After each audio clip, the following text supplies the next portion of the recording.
আসসালামু আলাইকুম।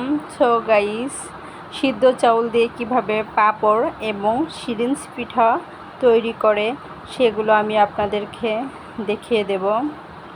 তো চলুন, এই সুন্দর সুন্দর পাঁপড় বানাতে কি কি উপকরণ লাগবে এবং কিভাবে বানিয়েছি আমি আপনাদেরকে একে একে দেখিয়ে দিব। আপনারা আমার এই টিপসটা খেয়াল করলে অবশ্যই পারবেন।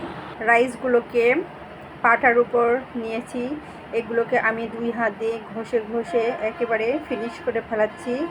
দেখতেই পাচ্ছেন একেবারে আটার মতো হয়ে গেছে। এগুলোকে আমি আগের দিন রাত্রে পানি দিয়ে ভিজিয়ে রেখেছিলাম, তাহলে চালগুলো অনেক সফট হয়ে যাবে, ফিনিশিং করতে আমার কষ্টটা কম হবে। তো এইভাবে আমি ফিনিশিংটা করে নিয়েছি।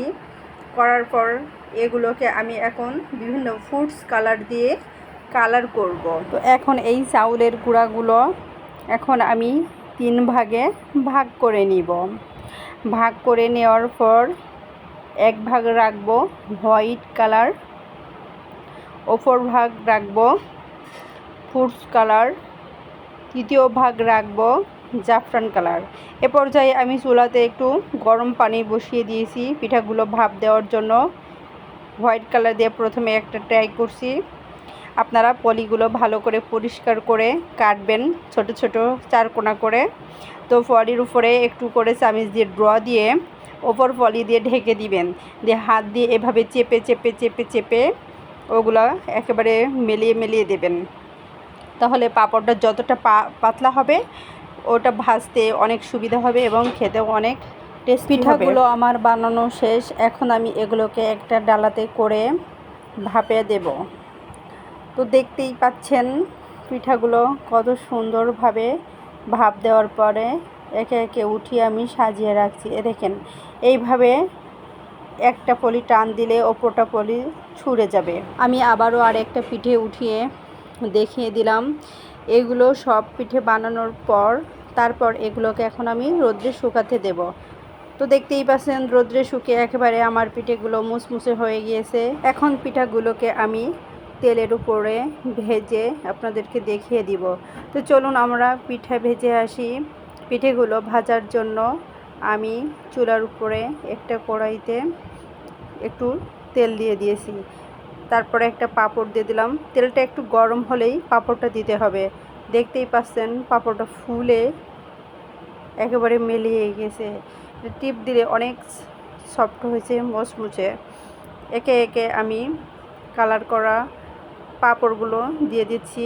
দেখতেই পাচ্ছেন, ওয়াও কত সুন্দর। এভাবে আমি সব পিঠাগুলো একে একে তেলের ভিতরে দিয়ে ভেজে নিচ্ছি। ফুডস কালারটার পর আরেকটা পাঁপড় দিয়ে দিব। এবার দিব ফুডস কালার। ফুডস কালারটা দেওয়ার পরে ওয়াও দেখতেই পাচ্ছেন ফুলে একেবারে মিলিয়ে গেল, মনে হচ্ছে গোলাপ ফুলের পাপড়ি।